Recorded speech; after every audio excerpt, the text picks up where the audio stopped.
betting, the final frontier.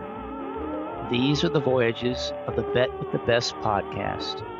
Its mission is to explore better ways to bet on races, to seek out new, successful players, and to boldly go where no podcast has gone before.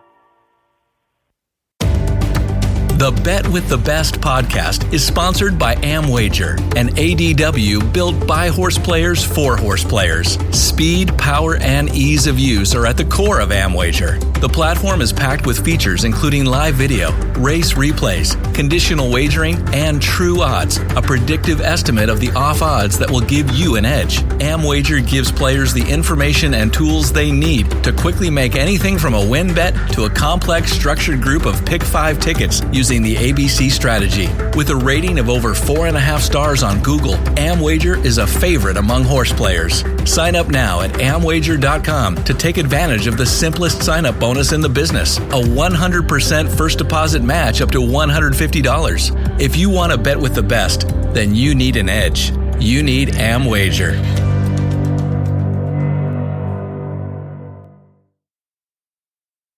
Welcome to episode 41 of the Bet with the Best podcast. This episode is actually a special re-release of a prior episode from last year where we had Paul Shurman on to talk about the National Horseplayer Championship, the NHC, help players prepare for and maybe improve their performance in that contest.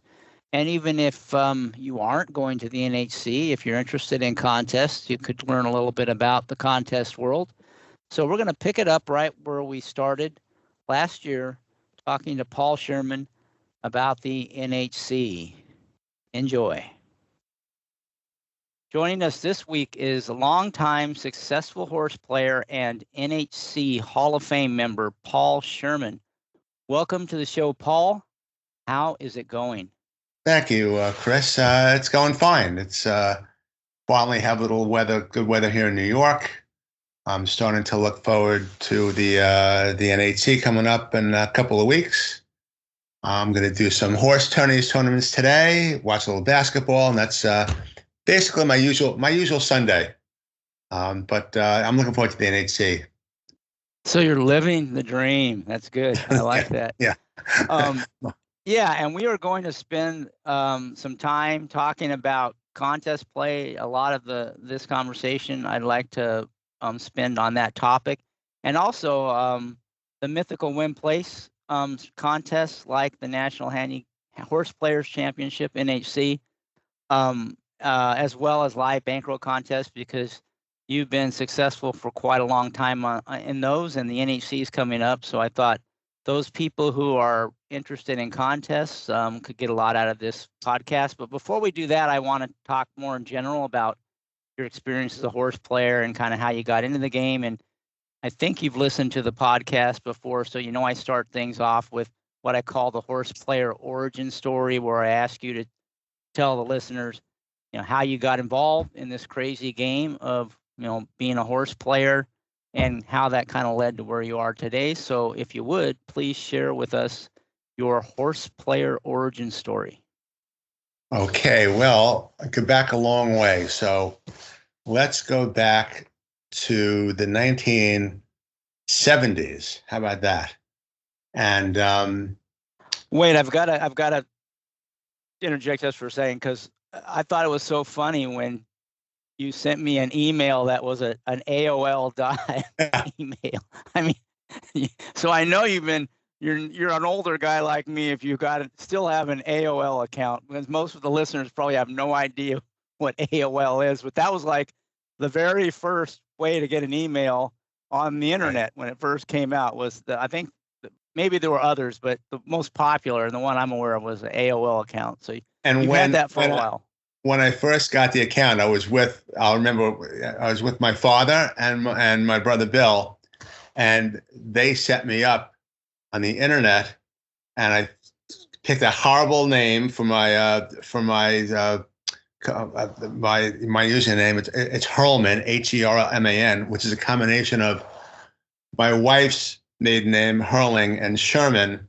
And I just thought, good combination. So Hurlman and my good friend Mitch Shurman said, what was Vomit Guy already taken? You have to take Hurlman. It's a terrible name.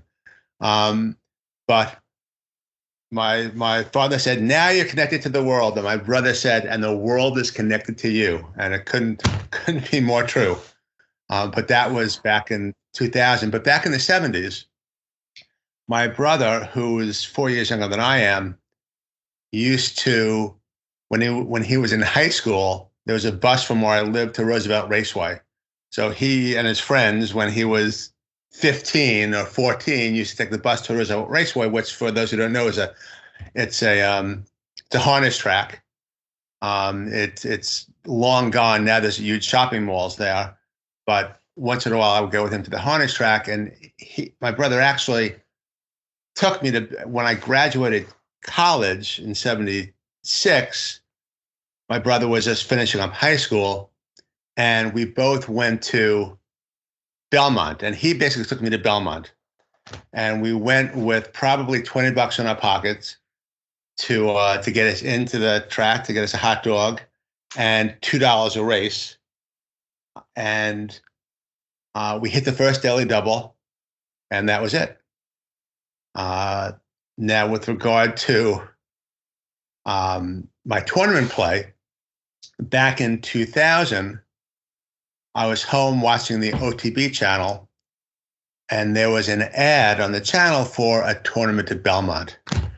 So my wife was sitting with me, do you mind if I go? It's 2 days. It'd be fun. She goes, sure, go. Little did she know, I went there. At that time, the Belmont tournament was held in a tent in the backyard. And I walked under this tent, and oh my God, I saw people, 200 people handicapping. Some even had laptops with them. And it was great. And I loved it. I met a couple of good friends there who I'm still friendly with. Wolfson Jr. I met there. After that, and have been competing in the NHC for years and tournaments for years together through that. And I called my brother after the tournament, and I said, Bill, I found what we're doing in our retirement. This is going to be it. And he's just retired, and I'm still not retired, but we've been doing this ever since. So since 2000, 2001, we've been doing tournaments. So you were playing regularly before you got involved in tournaments, but tournaments sort of took it to a new level. Is that what you're saying? Tournaments changed not how I played, but my focus. My brother and I have been going to Saratoga every year since, I would say, 1978, 79. So we used to go for the same week. We started out going during Alabama week, but the racing prior to the Alabama that week was bad, was not great. So we decided, we'll go to Travers week. So we went to Travers week for a while, but that got too hectic. I used to go get online for Travers Day. This is before they were selling seats to you, selling seats in the Four-Star Dave or picnic tables, or they had other areas. So I'd get online at 3 a.m., stand online, and then once the gates open at 7 o'clock, make the mad dash to try to get a picnic table.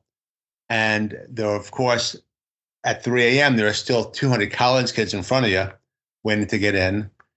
And by 7:05, the tables were gone.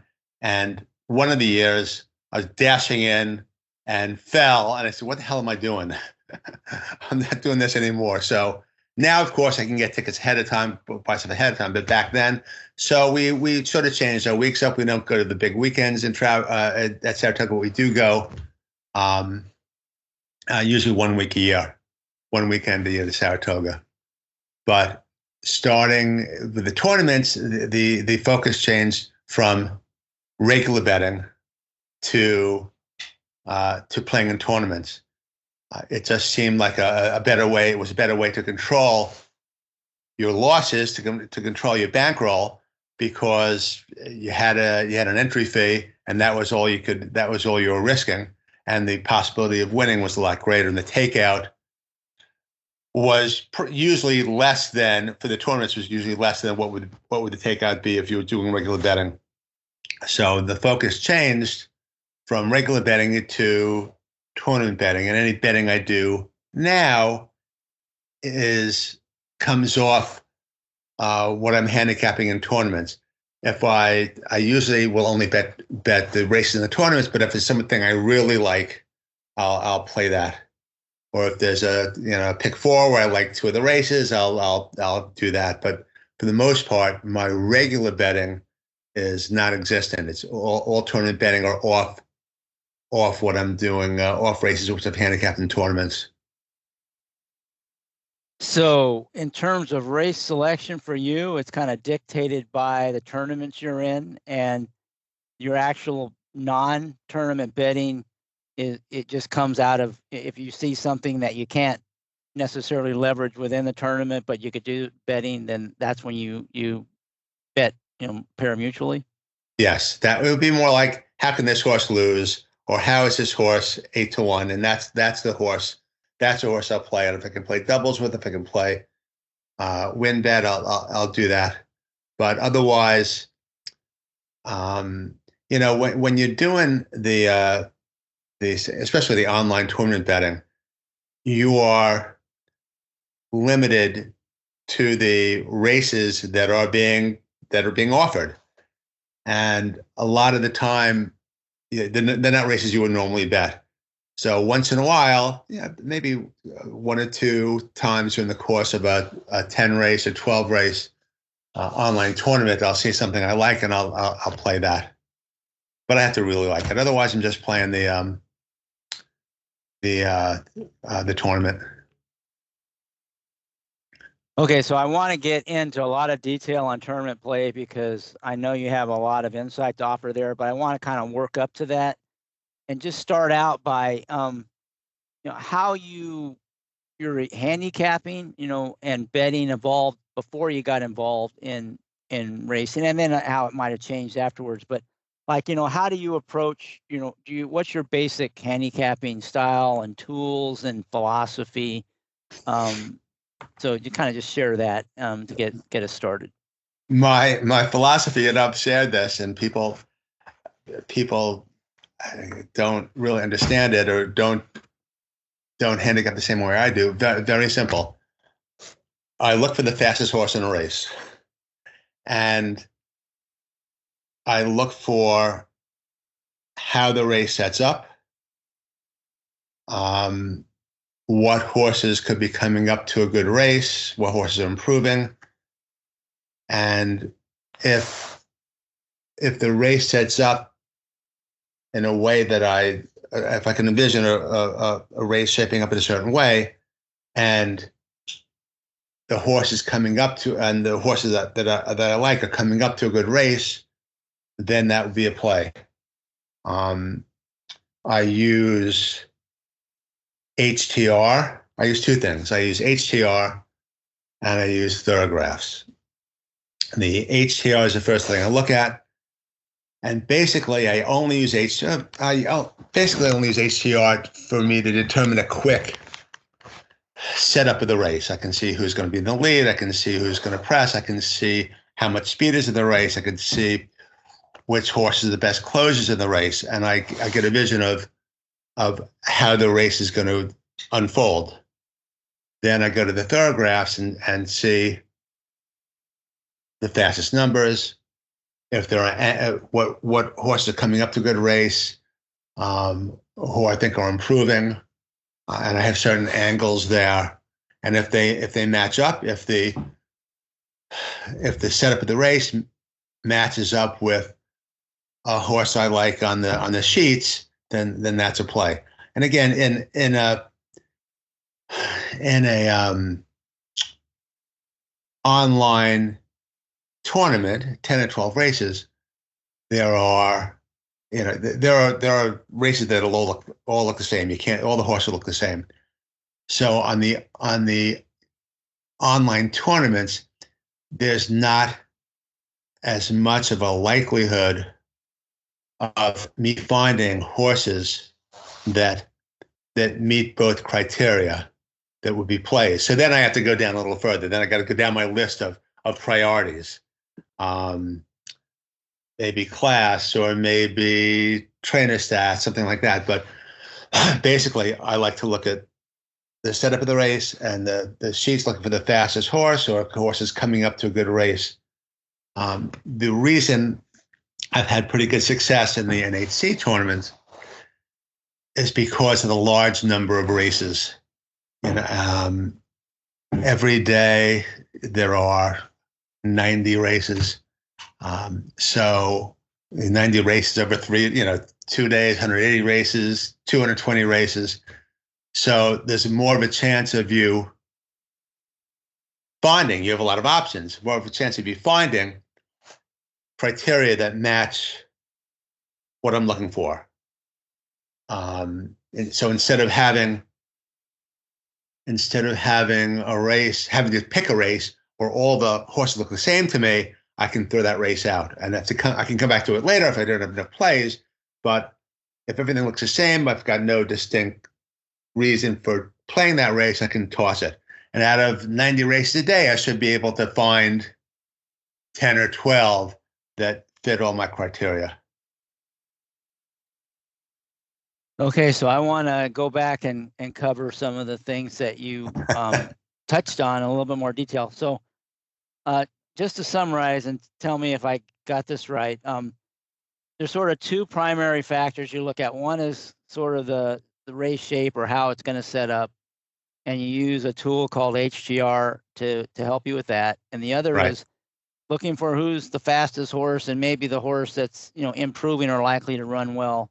Use Thorograph for that. That's a tool that helps you with that. And then you're looking for a horse that looks good through both lenses. And I'm assuming if you're getting the price that you think is good, those are the kind of horses you would bet on and the kind of horses you would like to play in a contest if you have that option.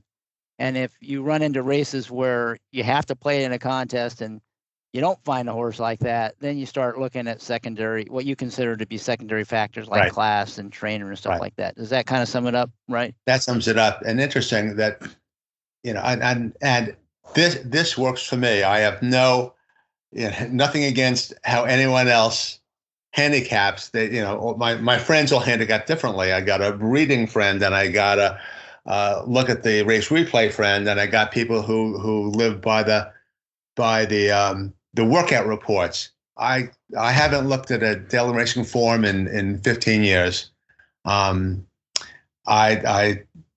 don't know biofigures. I don't look at workouts because I have trouble differentiating between what a difference between a B and a B minus workout is. And I don't look at race replays because, at least for me, I tend to see what I want to see. And there was one tournament in particular where I was with a group of friends, and four of my friends who are excellent handicappers were looking at a race, and they all had disagreements about what happened in the race. So you say, you know what? Let me just go with what works for me, and that's what works. And my success in the NHC, I attribute it twofold. One to me simplifying it, because it's tough to look at 800 horses during the course of a tournament unless you can really toss things out quickly. And the fact that I can do it quickly.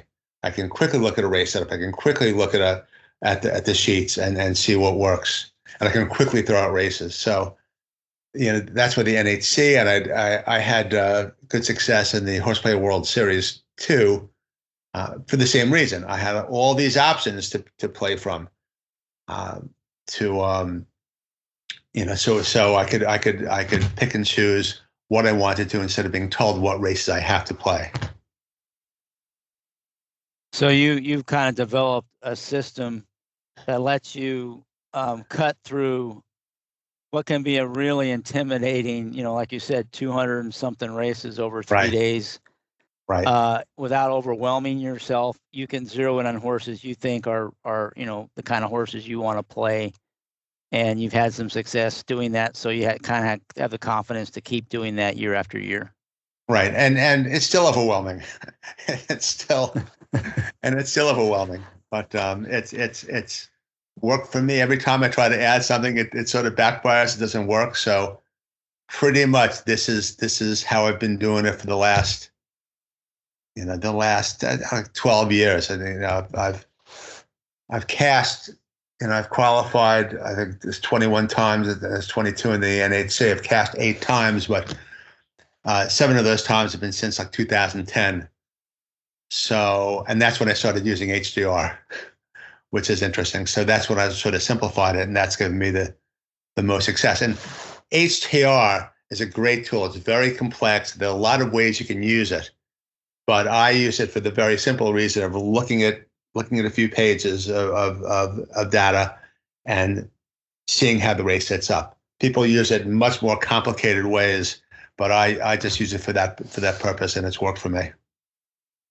And it's a tool that's pretty popular among contest players. I do know quite a few that use it, and like you said, it has all kinds of information that it provides.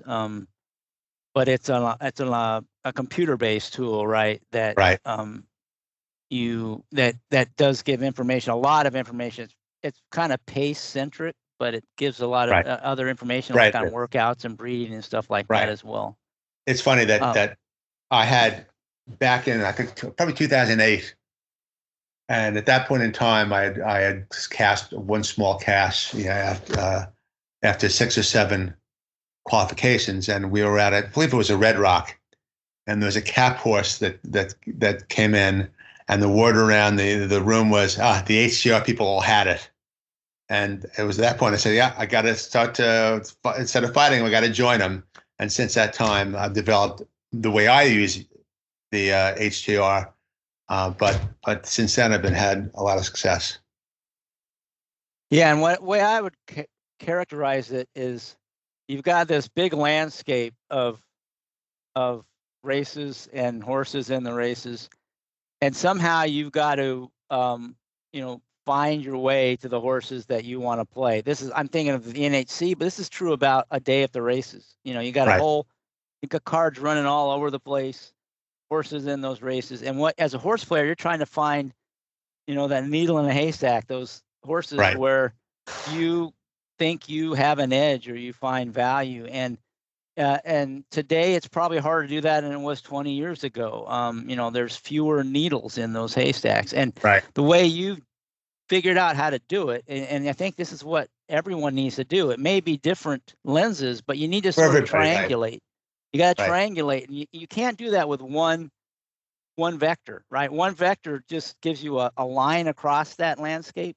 You need at least one other vector, so you have some sort of intersection, and that's where you go. That intersection of those two views of things. In your case, the race shape, kind of pace. I'll call it pace, but pace, race shape, setup kind of thing, and then speed and form. And actually, you kind of have 3, I'd say. You've got how the race is going to set up, how fast the horses are, and which horses are likely to run their best race, or maybe even the best race ever in their life.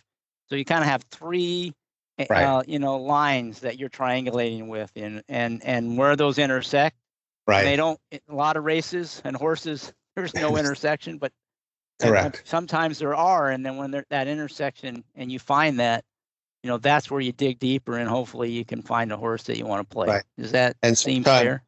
Right. Yes, it's fair. And sometimes it just like pops out at you like, wow. Sometimes it's just, wow, this is a play. And everybody has their angles too, with regard to what they like. Second off a layoff, turf to dirt. What do you do with a horse coming off a new top? How do you handle that? So within those 2 vectors or 3 vectors, there are things that, some of it's gut too. Some of it's, you see things that only you see. and it just hits you, and maybe through experience. But yeah, that's you gave a perfect description of how I handicap. And I think most successful players do the same thing. They might not have the same vectors, right, and they might not have the same tools that they use to point right, those vectors in the right direction, but they're all doing something similar. And there's usually one or two or three major things that they look at. And then, like you said, sometimes there's other things that come into play that they can use, and that, like you said, favorite angles. right. And the other part you talked about, like sometimes the horse just jumps out at you. Right. That kind of intuition, Right. If you've been playing for a long time, you get that, but that you're not born with that intuition. It develops through experience, I think. Over 40 years, right? 30, 50 years, so a long time. So, so if you find a horse that you like, first let's talk about betting. What would you like it now? Are you going to bet it regardless of the price? Do you somehow come up with what you think is a good price and this horse's value, or how do you make that decision? That's an excellent question. It depends on the tournament. It depends on where you are in the tournament. Depends on where you stand in the tournament. So all those factors come into play. With regard to something like the NHC, initially, for as long as I can go, I play who I like. I don't care about the price. If I think a horse is got a good shot of winning, I don't care if it's 3-1, 4-1, 7-2, 20-1. I play that, and I do that until I'm forced to do otherwise, until I'm so far behind, until I'm so far behind that I'm forced to play horses that I don't really like. My people say, well, how can you play that horse is 3-1? How about this horse is 8-1? I said, well, I don't like that horse. Why would I play a horse that I don't like as opposed to a horse that I do like? And with 600 entries in the NHC, you're pretty much, first of all, you're pretty much at any point 2 horses away from being in the money. So there's really no reason to panic. You just, in the NHC, I just want to collect and see where I am, and then later on, if I see what I need later on, if I do need stuff later on. But my thought when I walk into the room is I just want to collect, whether it's 3-1 or 5-1 or 20-1. Some people just play 20-1. Some people don't pay anything under 8-1. But yeah, how many people, when the cut line is when you know the cut line, how many people are within $10 of the cut line? 50 maybe in these tournaments, 50. So the 4-1 that you loved that you didn't play, although you loved it, would have put you in the money. So my philosophy is play who you like until you're forced not to. One of my favorite stories is a few years ago in the Horseplayer World Series. I was sitting around 30th place. There were probably 800 entries in that tournament. And we're coming down to the end, about 5 races left. And I loved the horse. It was morning line 3-1. And it opened up at like 2-1. And I told Bill, I said, I got to play this horse. I can't lose. And he said, you can't play the horse. It's not enough money. It's not going to do you any good. I said, I have to play it. I love it. It'll put me ahead of a lot of people. He said, don't play the horse. Went down 7-5. It went off at 6-5. And he promised me you won't play the horse. I said, I'm not going to play the horse. I played the horse. It wins easily. It moves me up to it moves me ahead of like 20 people, that horse. And then 2 races later, I hit a cap horse and came in second. Without that horse that I loved, that put me ahead of 20 of the people, I would have come in like 6th or 7th. So, there's so many people in these tournaments, and my friend Pete Dressens, who sits with us at the NHC, missed the cut 2 years ago by, I think, 10 cents. And he was debating before that whether to play a 4-5 shot. It might have been one of the Belmont, might have been when we had the tournament in August. And there was some horse that couldn't lose, and he debated whether to play it. He didn't play it, but that would have gotten him in the money, and he's kicking himself since. So my philosophy is take what they give you, bet what you like, and then until you have to, just keep with your plan. So, and for you, bet who you like in the contest is just really around likelihood of winning. You want to cash and collect many hits as you can. So you go down to even, like you gave the example of a horse that was almost even money. Right. Until you really are to the point where that doesn't help you at all. Correct. You're going to keep playing those regardless of price. You're not looking for what I would call a value play. You're just looking for horses that are going to win or run second, I guess, and give you, keep adding to your total. And right. Because you figure in the contest world, you're getting value on some of these short priced horses because nobody else is playing them. And right. Moving up steadily, kind of the tortoise versus the hare approach on the leaderboard. Well, sometimes, but I could also like a 12-1. I could like, it's just what I like. The horse that's 3-1 in the betting is 25-1 in the room. So you're outdoing the room if you like a horse and the horse wins. So that's, and I'm also looking for value. So if there's again, it's a lot of feel. If there's a 3-1, I really like, but a 12-1 who is really close to this one, then I might go with the 12-1. But basically, the horses that pop out at me, the horses that hit all my angles, I'll play those horses. Yeah, and you made a good point. I want to make sure I explain what you said. When you said it's 3-1 on the board and 25-1 in the room. In the contest, it's not a pari-mutuel contest in that you're not we're talking about mythical win place contests like the NHC right now. We'll get into the live bankroll a little bit later.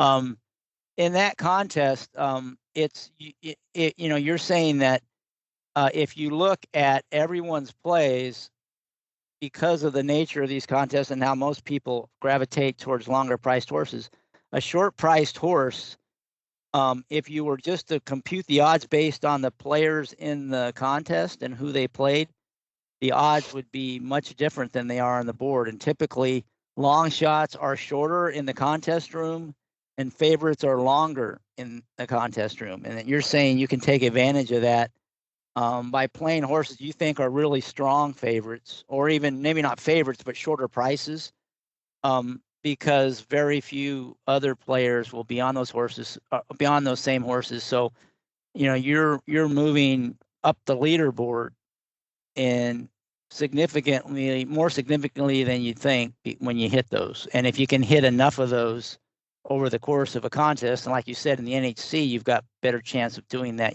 than you do, say, in a much shorter, like a 10 race contest online. Right.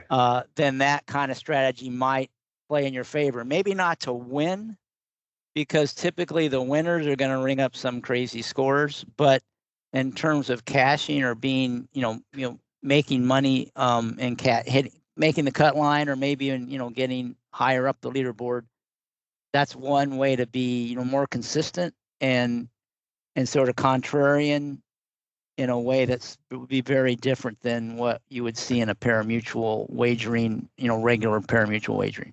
Right. That's not to say you're not gonna like a horse that's 20-1 during the course of your handicapping. That there'll certainly be some longer priced horses that I think have an excellent shot and will play. So it's like a mixture of both. Some people won't play anything under 12-1. Or 8-1, but so it's really a combination of both. You need the pack is so tight. 10 cents could keep you out of the money. 10 cents could move you on another level in the cashing. So it's really a combination of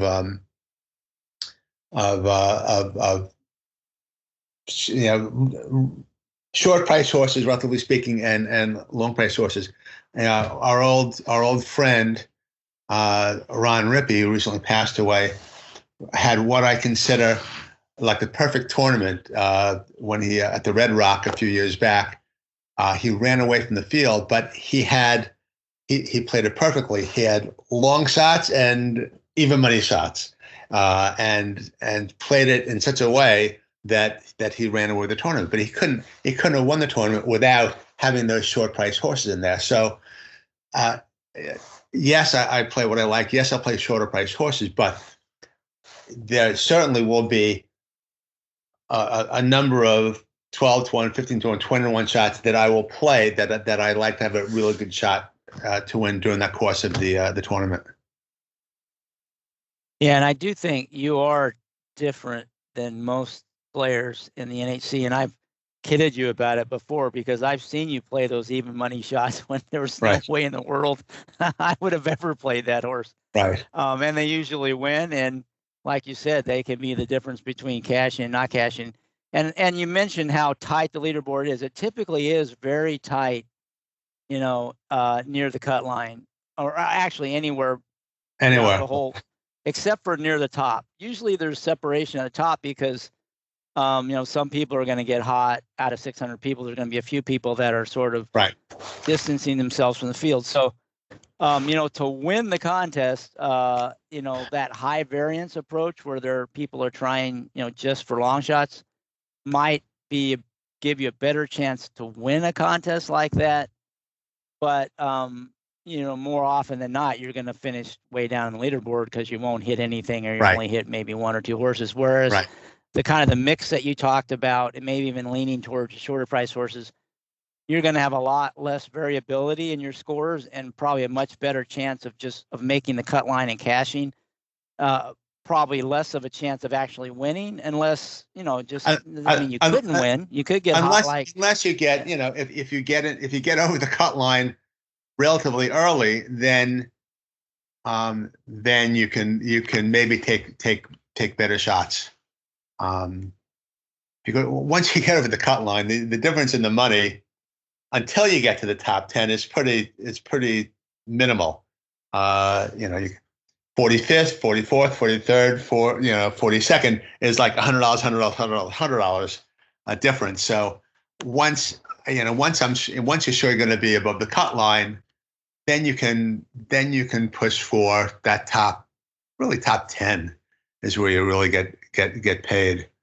But the first goal is to get yourself over the cut line. That's at least my philosophy. So you talked about you do that until it's too late to do that. At what point do you panic? When, or not say panic, but when do you start, getting into Plan B? Later than you would think, because again, you're really never more than two horses away from that cut line. It's just the horses have to be enough of a price at that point. But I 4 or 5 picks left, maybe 5 or 6 picks left, depending on where I am.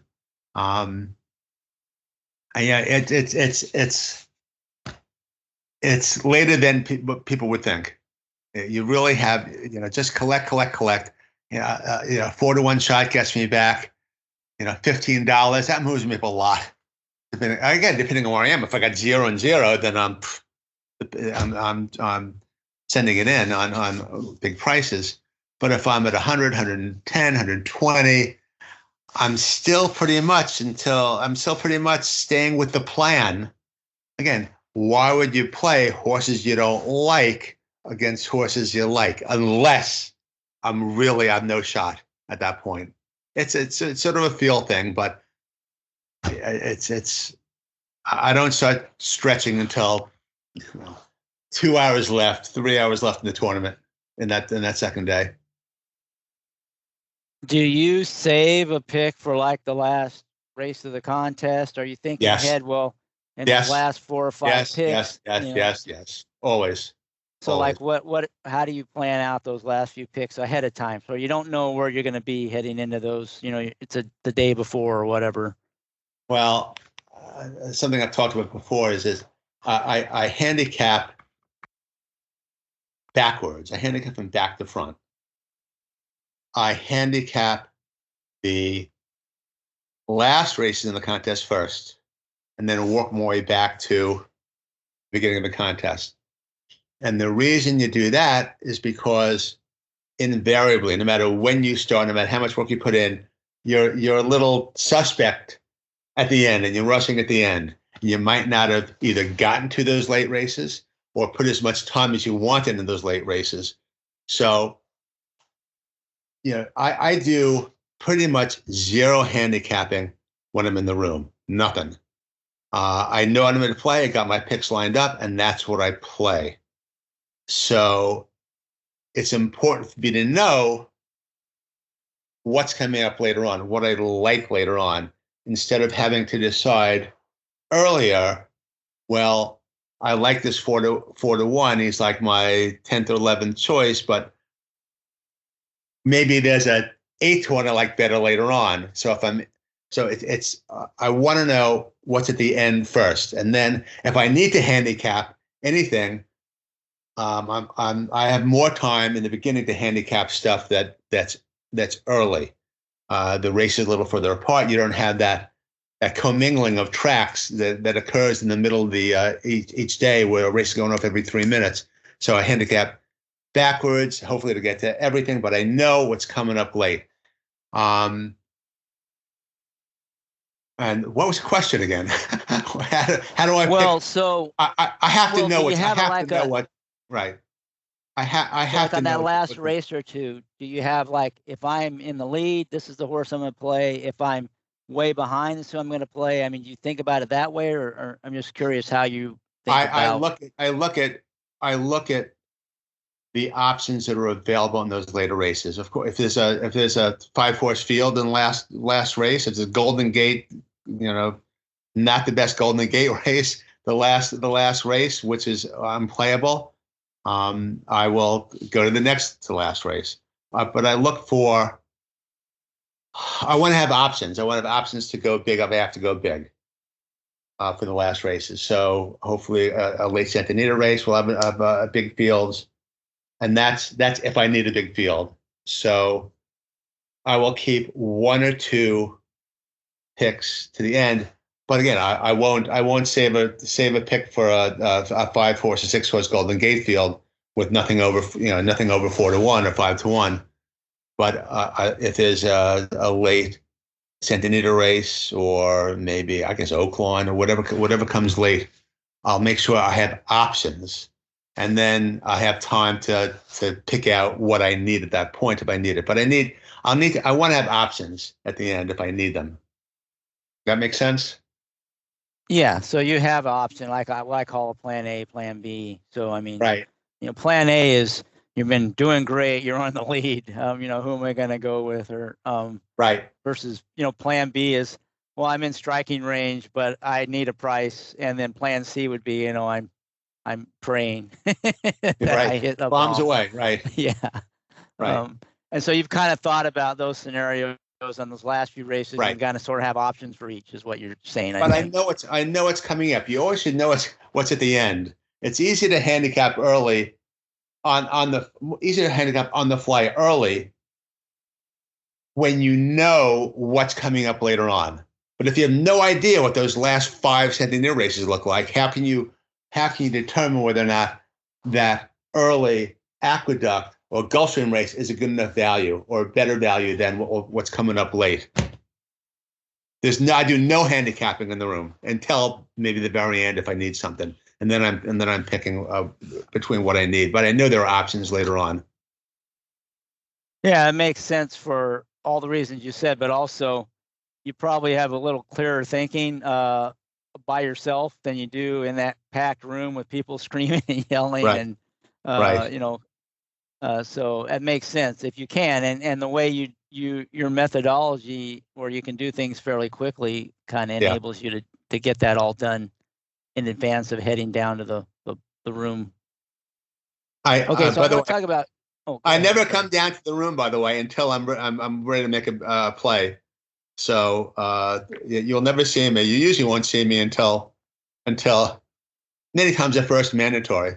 I did come down a couple of years ago. I came down for the first race, but I loved the first race and I won. But that's the only time ever that I ever came down for the first race. Usually, unless I love something early, I'm in my room handicapping. But for me, if I haven't finished handicapping, because that room is a distraction. That room is a hubbub, and I know a good number of people there. I'm talking to everybody, so I stay as long as I can in the room. Yeah, and you mentioned mandatory races. That was going to be my next question, so it's a good lead-in. So, do you treat the mandatory races differently from the optional? Because they're just for people not familiar with the NHC format. You typically have a certain number of races that everybody in the room has to play. They're the mandatory races. And there's used to be 8 a day. For the first time this year, it will be 6 mandatory races on Friday and 8 on Saturday. And then it's all optional on the Sunday morning. So there's, 14 races, used to be 16 races that everyone in the room's playing. So is that dynamic? First of all, you have to play the race, right? So it's a good chance it won't be anything you like, that your vectors lead you to. So how do you deal with those mandatory races and because they are somewhat different than the optional? Well, your point that there's probably nothing I like is borne out by the fact that they're trying to pick races like that. They're trying to pick races that look pretty even. They're not picking races that you're going to have a 2 to 5 shot. They're picking usually relatively large fields and usually close together horses. Basically the same. I play who I like. It's probably easier in a race like that to go with a longer price horse if, because of the way they select the races, the horses are pretty similar or all look pretty much alike. So it's easier there to pick out, to try to find some sort of edge for one horse at some sort of price. So in that kind of race, I would be more against taking a 3-to-1, 5-to-2, 3-to-1, unless I loved it. But if they all look the same to me, I would probably go with a longer price horse. Let me give you another example. A couple of years ago, 4, 5, 6 years ago, the first mandatory race, a cap horse came in. And of course, a quarter of the room had it because it's a cap horse in a mandatory race, and everyone else panicked. But that's not a reason to panic. It's a long tournament, and most likely those people who play the cap horse are going to be playing all cap horses. And the people panicked. They started playing horses that probably were longer than they wanted to play.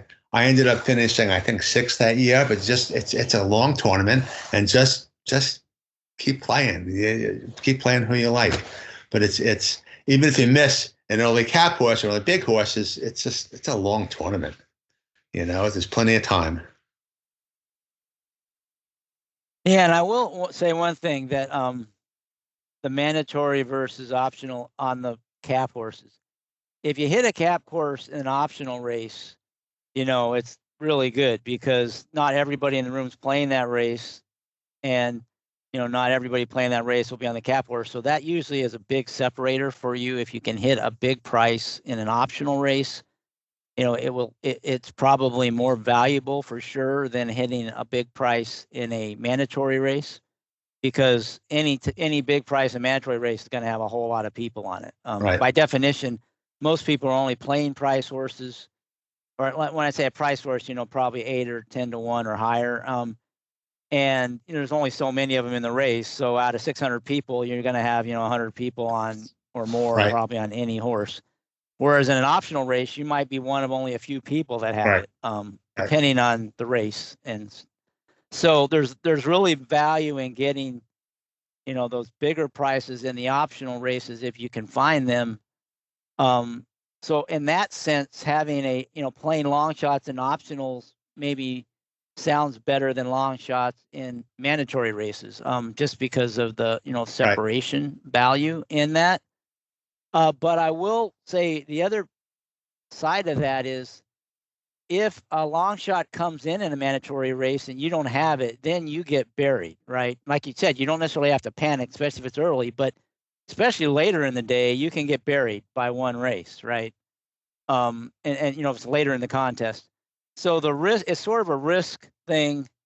The reward of hitting a long shot in an optional race is much greater than a mandatory race, and the risk is lower, because if it doesn't come in, there's not going to be 100 people in the room that have some other long shot that kill you. You don't get buried by your long shot not come in.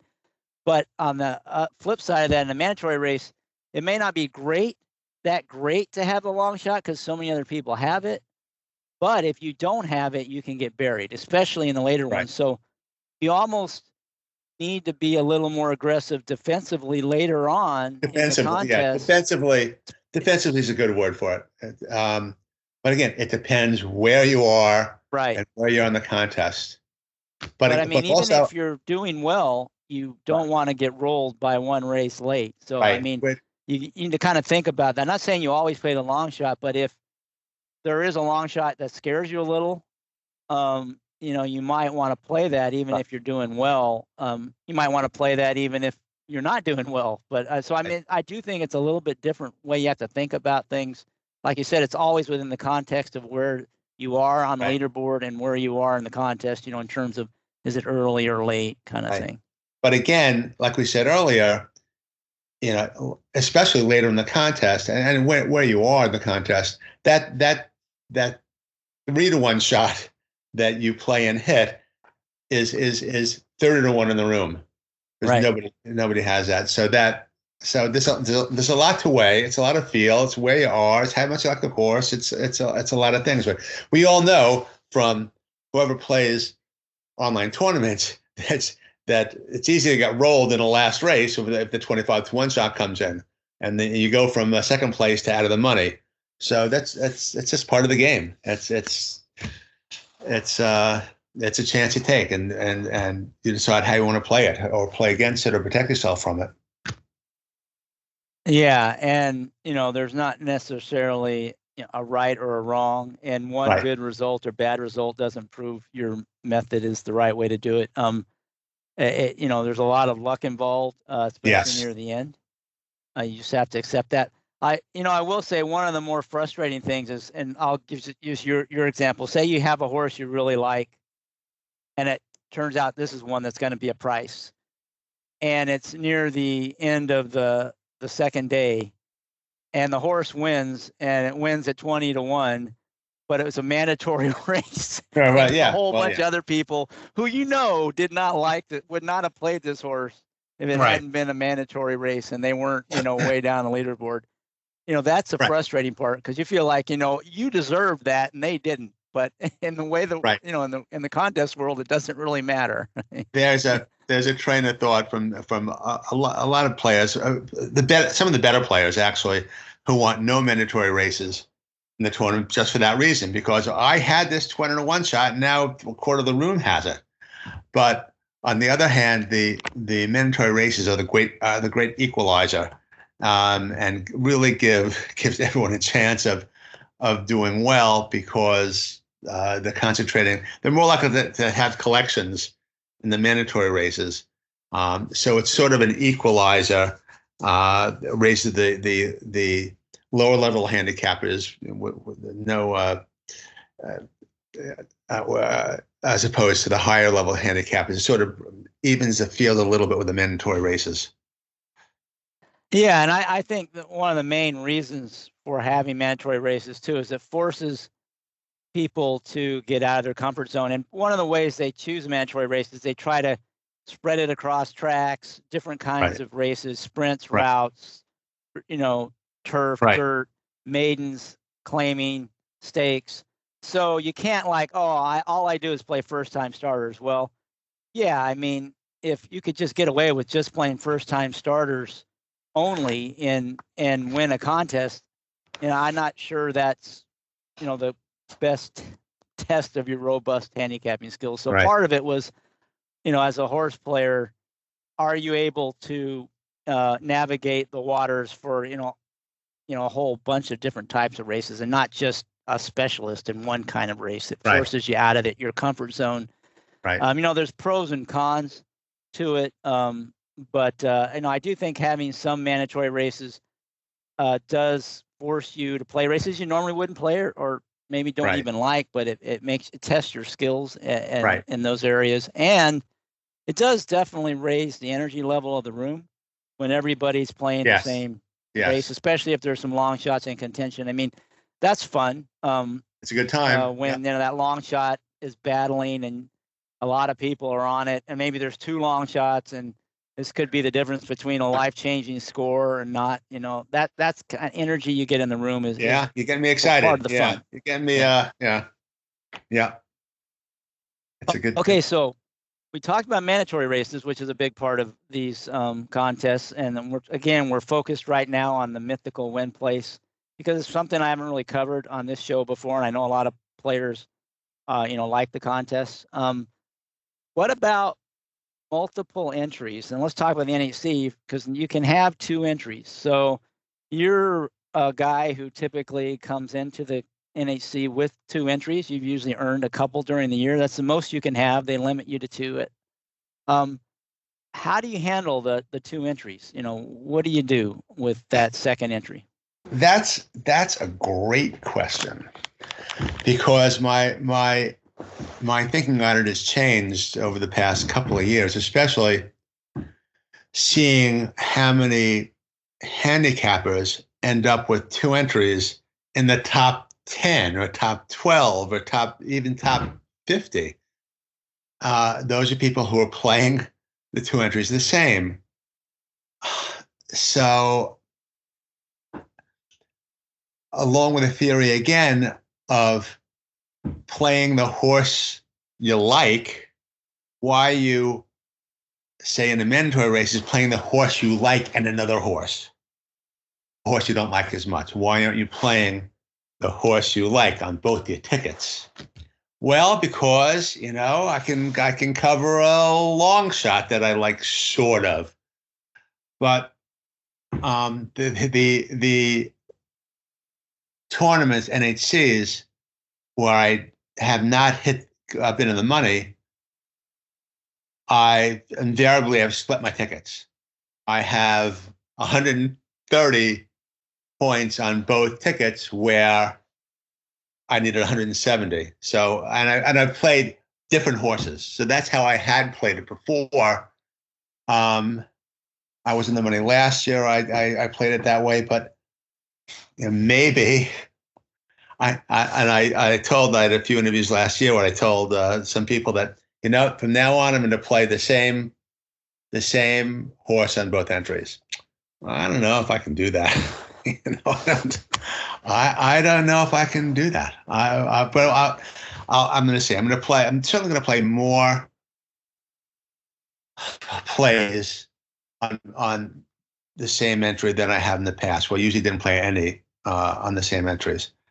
But it's a good question.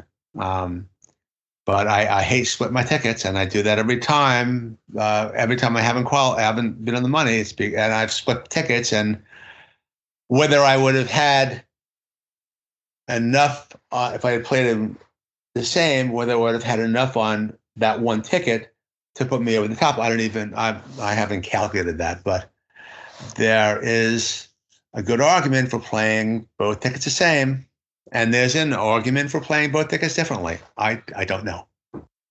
That's my answer, Chris. Yeah, it sounds like you've really got that one figured out, Paul. Right. I like the fact you're willing to to consider, changing things over time. I mean, I think being flexible makes a lot of sense because the game definitely changes. So let's just say you actually did play the same horse on both entries this year, and you get to some point, eventually, like say you make to the final table and you've got two entries, are you gonna at some point you're probably gonna split it, right? I mean, at that point I'll split. At that point I'll split. And even if I had two entries in the money, I would most likely split them to try to get one in the top 10. Next, we got one in the top 10. But I believe there was one person in the top 10 last year who stuck with the same picks every time and didn't do that well. I think at that point, you have to split unless you love something. Some people have, I don't know. I don't know. It's a tough call. I say I'm going to try to play as many as I can in the same ticket this year, but we'll see what happens when when I'm sitting there. Well, I don't know. I hate split my tickets. I hate it. Yeah, it can be frustrating. And it might be the hybrid approach where if the horse you really love, you play it on both, right? And it's those races where you don't really love a horse, but you can take the mandatories, and that's where you could split it. That's what my thinking is now. But again, when push comes to shove, when I'm sitting there, and I'll see what I do. I'll see how gutsy I am. But I don't know which is more gutsy. I guess playing both in one same ticket is gutsier than being sort of quote safe. So I am leaning towards a hybrid approach. It depends what I like. Depends what the handicapping looks like, and what for certain in the situations. And I do that now. When I have pick and praise online, if there are, I'll always play the same pick and praise. Always play the same on both tickets, except when there are two horses I think have a good two long shots I think have a good shot at winning. Then I'll split. But otherwise, on pick and praise, it's a whole different strategy. I'll definitely play the same tickets. I think you might have just talked yourself into your strategy in the NHC, because those are basically mandatory races. So maybe that's the way you approach the mandatory races, just like you would a pick and pray. Maybe. Again, it depends how strongly I feel. But again, if I don't feel strongly, it depends on how the race sets up. It depends on what I like. It's a terrible answer, but I'll either split them, I'll go hybrid, or I won't split them. There we go. There we go. That's my answer. That settles it. I don't know. I will say that if your style where you're playing the horses you really like, for the most part, even in your optional plays, and they're not necessarily big prices, they could be, but they don't have to be, then playing them both, the same horse on both tickets, makes a lot of sense to me. If your strategy is to go for the bombs, and that's kind of what you're doing for the most part, at least early on, then it sort of makes sense to not play the same, play two different horses, because that will maximize you're already playing a high variance strategy. So then what do? You hit one cap horse. So on one of your tickets. So I've got $80 on one ticket and 30 on the other. Now what do I do? That's the question. Now I play the long shots on the. This is why you split your tickets. You play the longer shot on the lower tickets and the shorter shots on the higher tickets, and then at the end of day one, you're sitting at $100 on both tickets. It's my life. That's my. And then I agree with you, but I think we both have had these conversations before at the NHC, because we've all split our tickets. But my philosophy on that would be, you're the better ticket. You're playing like you only had one ticket. Right. Exactly. And The other one, you're playing a little looser because it's kind of house money. And if you end up hitting some bombs on that and splitting your tickets, it's not like you did any worse than you would have if you only had one ticket. Because if you only had one ticket, you would have gotten the same score you had on that first one. So to me, that second one is just, it's the bomb ticket, an extra shot. Right. And if you get lucky and it's not lucky enough to qualify and your main picks didn't stunk it up for the rest of the contest, you wouldn't have done any better. Okay. Right? Now here's my question to you. Okay. No, I forgot my question. Right. Go on. You asked me the question. I'll come back to that. Now I forgot my question. All right. Well, anyway, so to me, when you get that bit separation between the two tickets, and the fact that the other one might catch up to it, your lower ticket, you might not hit something and catch up.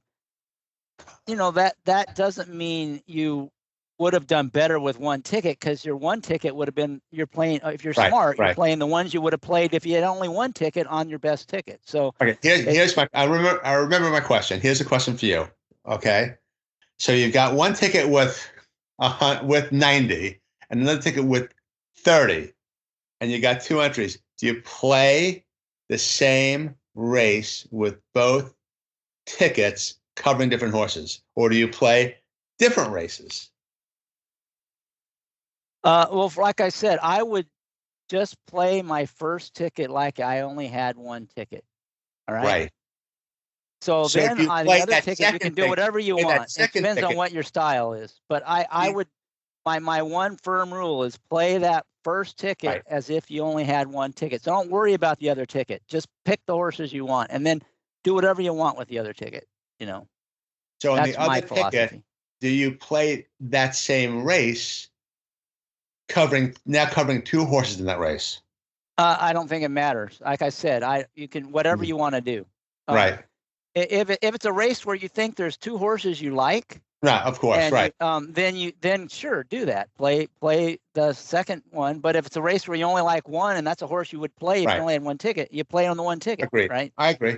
And so to me, at the end of the day, if you ended up failing to cash and you split across two tickets, if you did what I described and you always play, that ticket where you got separation as if you only had one, then you would not have done any better. Wouldn't have mattered if you had only had the one ticket. Splitting tickets just because you got lucky and hit something on your second entry. Right.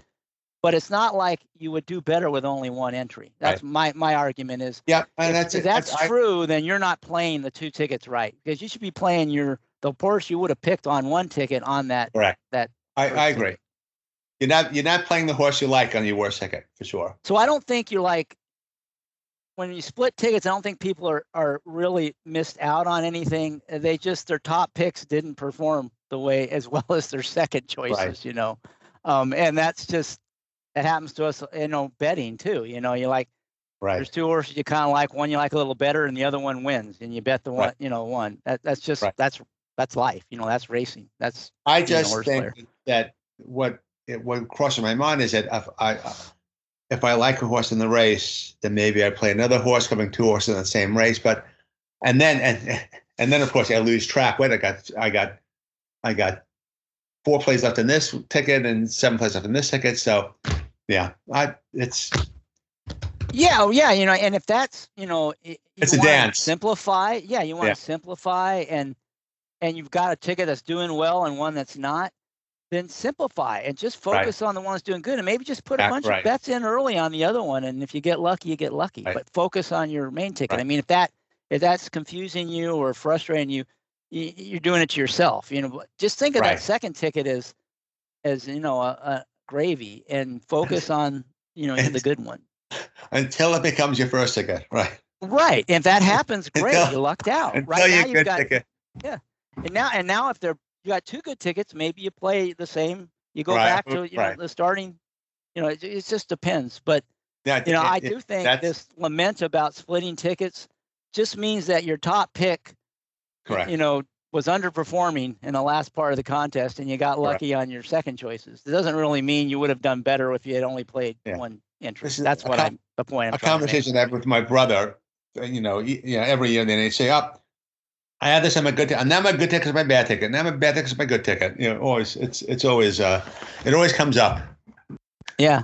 I'm gonna do the hybrid. I'm gonna try the hybrid this year. Again, it depends on what I like. Depends on how much I like, what I like. So. All right. Well, good luck. And so so two more things on the kind of the NHC final table. You get to the final table. Is that going to change with the top heavy kind of prize pool?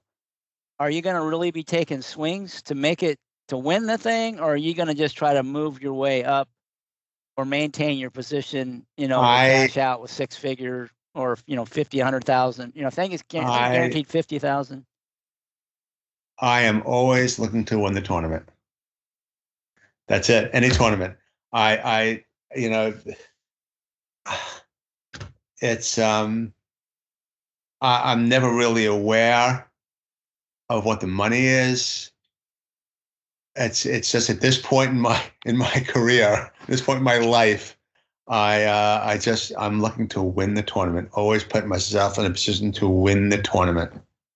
I'm not looking to move up. I'm not when I won the year I won the tour, I was and if I had won the NHC, I would have won the $1 million prize. I was in third place going into the last race. And the horse I liked wasn't big enough price. It was the year that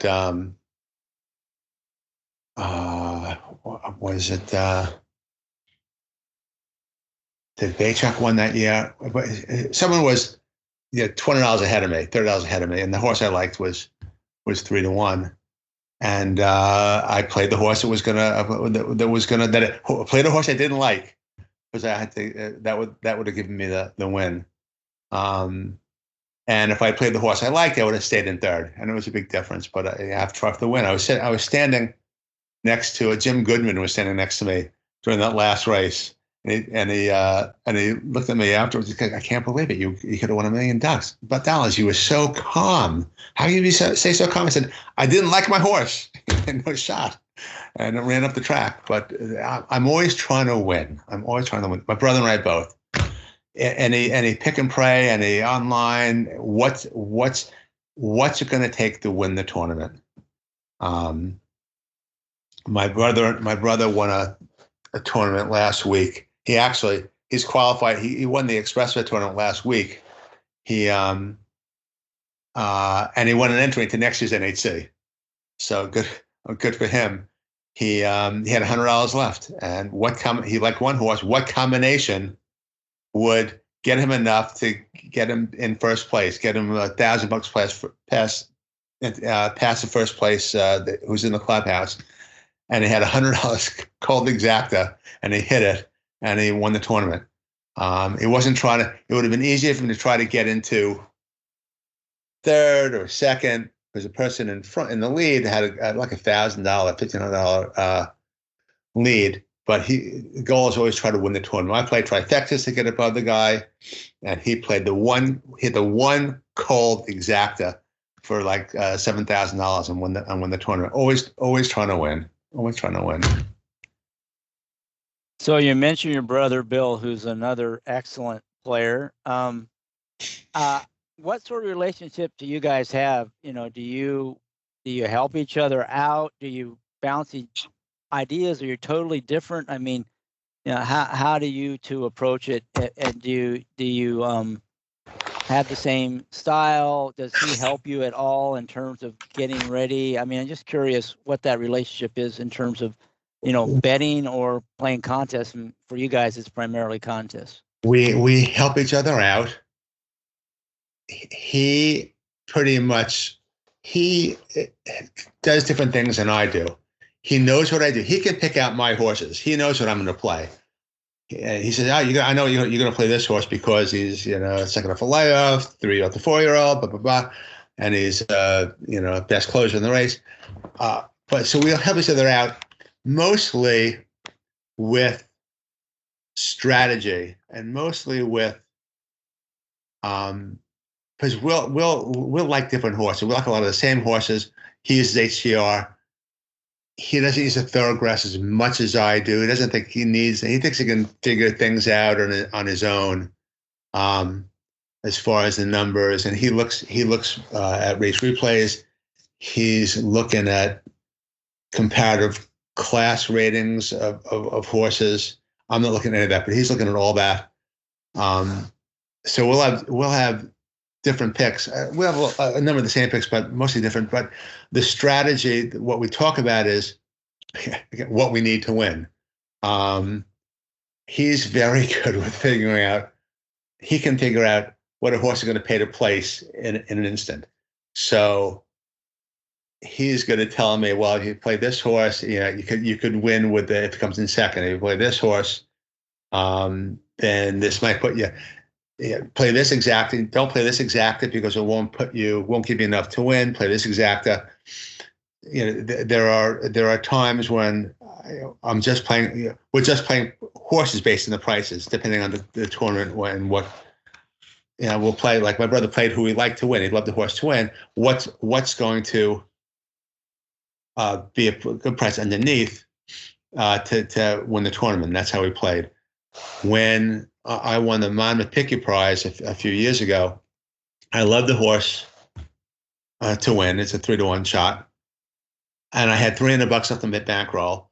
So what horses underneath would give me enough to win the tournament? So I played basically the 3 and longer shots underneath the horse I liked.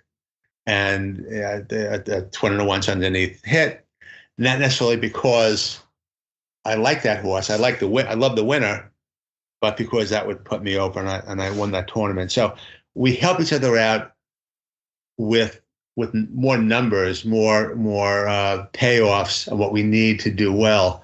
Then, I can tell him who I like. He can tell me who he likes, but that usually won't change our opinions. He will never change my opinion. I will never try to change his opinion. It's nice when we like the same thing, but God forbid I change his opinion or something he likes, or he changes my opinion or something I like. That could work for you or against you, by the way. It's worked against us too. I could have talked you into that. We would have won the tournament, but we don't do that. We just whatever the other one likes, we give each other why we like the horse. And basically, usually we stick with what we initially picked. Was that the question? Yeah, I was just curious. So do you think it helps having that second opinion, yes. Or does it just confuse you? Because, like you said, it could work either way. It could work either way. If you like the same horses, fine. But if you like a different horse, do you start second guessing your opinion, or you stick? I'm just curious. Unless he can convince me, he won't talk me off a horse that I love, like the 6-to-5 at the Horseplayer World Series. But if I'm ambivalent, he could talk me on to a horse that he likes, or vice versa. But it doesn't really happen that often. I'm sitting at a table in NHC with a lot of great players, and the opinions are going back and forth. I'm sitting with Wolfson Jr., who's the breeding expert. So a lot of opinions and ideas are going back and forth, and it all goes into the mix. But as far as this. We work together. It helps, and it helps mostly with what do we need for this at this point, and the odds. He can all right. Yeah. So he's a little better on the quickly doing the math for you. Oh yeah. If you've got a horse you like and you need to figure out how to play him, right? He can tell you what the options are. Right. He also we like to play in live tournaments. We like to play doubles. And he's good at figuring out what the odds are going to be on a horse in the second race based on the doubles and how much. Well, if I put $200 in this double, how much will that go down? how will that impact the payout in that race? So he's very good at that. I'm not. So I want to talk about the live contest in a second, but I did have one other. Anything else on the NHC before I change the topic a little bit? Anything else that we haven't covered? Just be prepared. Just have fun. Be prepared. Don't panic. That's what I would. That's my advice. Don't go into the room needing to handicap because you don't have time. Again, in the middle of that tournament, when the tracks intersect, every 3 minutes there's a race going off. You don't have time to handicap. You must be prepared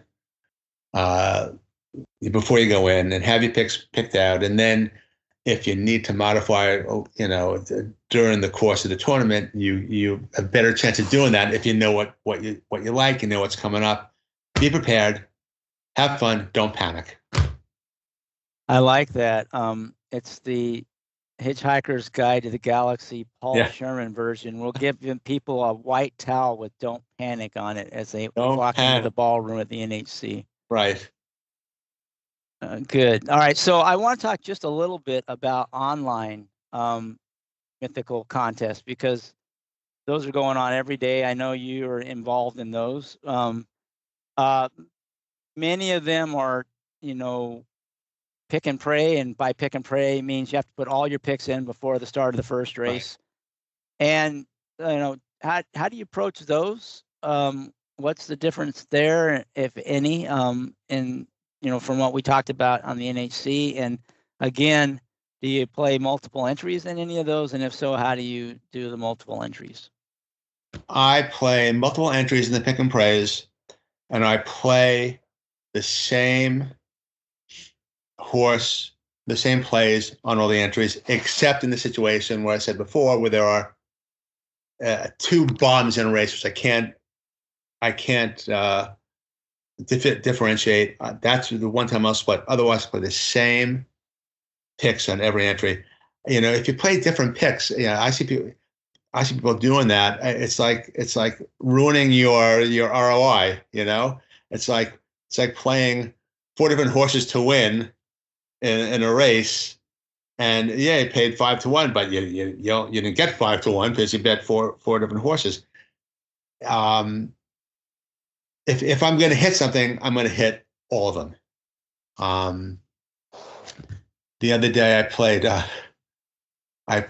one of the feeders for some of the tournaments, the Keeneland, the money tournament. I'm not even sure what for, and I played all the same. I won all 4. So of course I did. When that happens to you, it's usually a bad omen for the rest of your day. When you hit all the races. But I play them all. If I qualify, it's a windfall. If I don't, then what I usually do is I pick out one I want to play and play that.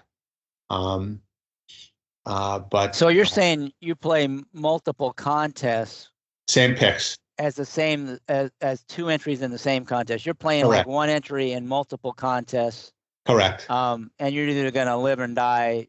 Yeah, right. With the horse, with the horses I like, right. Right. What about do you play any of the live contests? And does that change the way you play? Yeah. It's still mythical, but it's live now, so you don't have to put all your picks in advance, just to let listeners know who aren't familiar. So you can play it race by race. I would be more likely to play different horses, depending on where I am. Try to play the same horse, but more likely to split.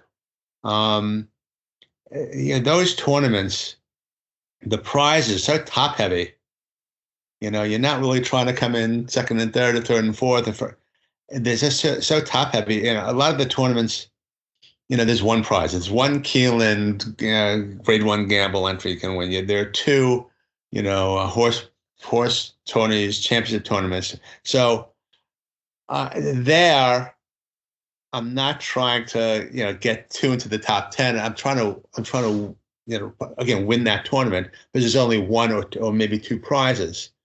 So in the the live mythical, I would play different horses. If I'm playing if I'm playing one tournament, 2 entries, I would play different. If I'm playing 1 entry in 2 tournaments, I would stay the same until I need to go different. If that makes sense. Also, it's very possible that based on the tournament you're in, the numbers are higher or lower for one of the tournaments, so that could affect how you play that tournament. So, I won an entry into the horse tennis tournament coming up in a few weeks, and I was also playing in the money tournament, and I won the Players Championship entry, but would have come in 12th. I came in like 12th in the money tournament. So that's also an aspect. If you're playing 2 different tournaments, depending on how many people in the tournament, your goals could be different. Your needs could be different.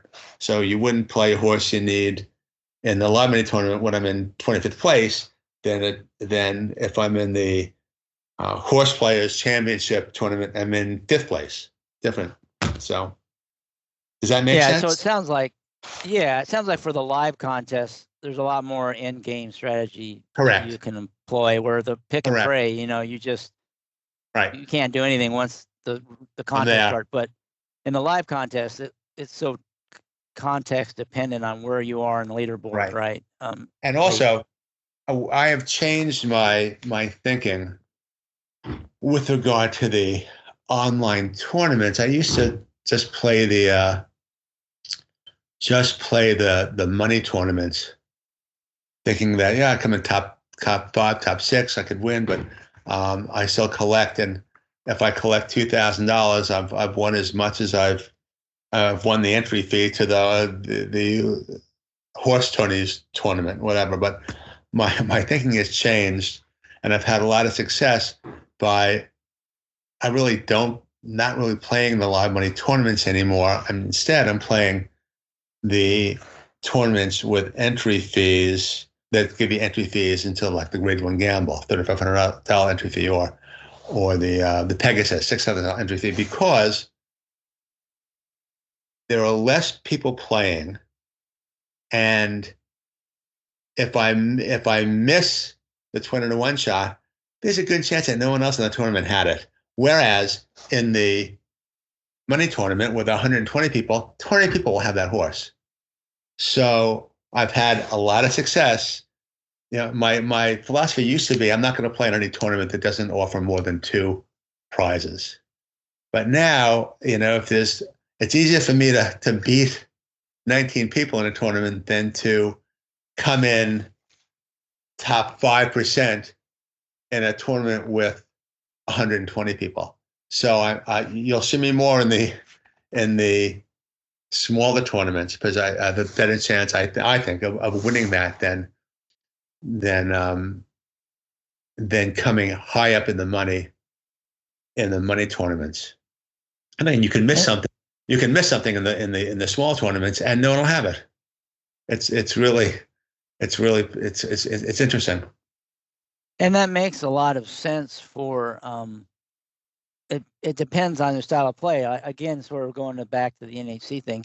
If you're playing the horses you like and you're willing to take shorter prices, what you described makes perfect sense, because you're probably better off in races where less people are going to have the long shots. But if you're one of those long shot players and that's all you're playing, you're probably better off in those bigger contests, because you'll probably whiff a lot, and you'll lose in those shorter ones. So it sort of depends on your style and kind of how you approach it. So it sort of, to me, makes a lot of sense that you would be more successful in those lower variance kinds than the high variance kind, because you try to you're by kind of definition trying to take some variance out in the way you play. Right. So you brought up, though, now you're winning entries into these live money contests and some of the bigger bankroll ones like Pegasus and Breeders' Cup Betting Challenge, which is the granddaddy, and Grade 1 Gamble. So let's talk a little bit about your approach to those contests and let me start off by saying that the big tournaments, the Pegasus, which I won 2 entries into that this year, and the Breeders' Cup, which I won entries into too, they're not our forte. And I include my brother into that because we'll share an entry, or we'll discuss those. But I'm not the kind of person who's willing to spend $30,000 in the last race in order to win the tournament. And it's not the way I normally would gamble. We do very well in the lower live money tournaments, the $500 tournaments or the $1,000 tournaments. But the other problem with the Breeders' Cup or a tournament like Pegasus is that, unlike your regular racing days, there's not that many angles to play. Breeders' Cup Day, Breeders' Cup races, all the horses are ready to go. All the trainers are ready to go. They're all primed, and there's he's second off a layoff, or he's going 3 to 4, or hit a new top last race, and now he should bounce or get back. There's very little of that. I actually, in the Breeders' Cup days, I usually do better on the pre-races, the pre-Breeders' Cup races, because there are more variables. But when you have races where they're all primed, they're all ready, they're all top horses, they're all top trainers, it's more difficult to differentiate and find the angles I would normally play. So our success in those type of tournaments is not great. And I love the fact that I win into them usually, because then I'm playing with other people's money. The smaller tournaments we do better in.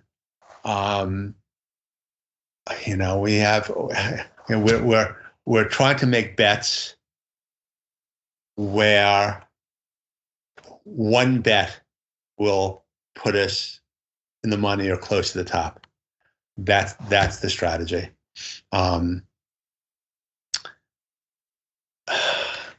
Big daily doubles. We've been focused on doubles lately.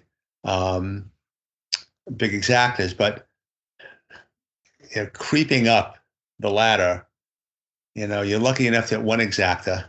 That exacta should win you some money. That exacta that you hit should pay you enough to get you at the top or close to the top. You're not going to let me hit 3 win bets and then I'll have money for later on. No, you're trying to win it all at one shot. That's our strategy now. We've been trying that with doubles. My brother hit one big exacta in that tournament a few weeks ago.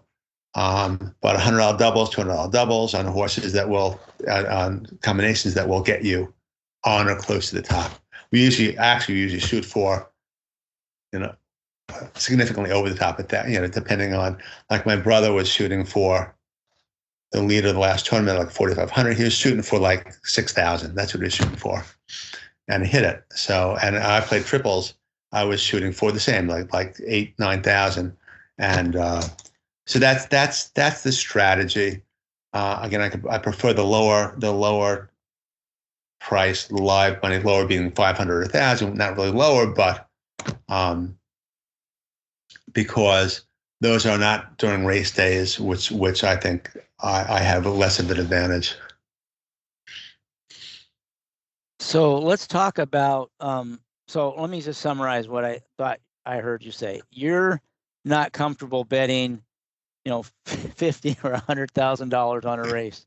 So the strategy that a lot of the successful big money contest players have of kind of parlaying chalk is not your style, because if you get to that third chalk, you don't want to be betting $50,000 or $1,000. That's just not, you're not comfortable doing that.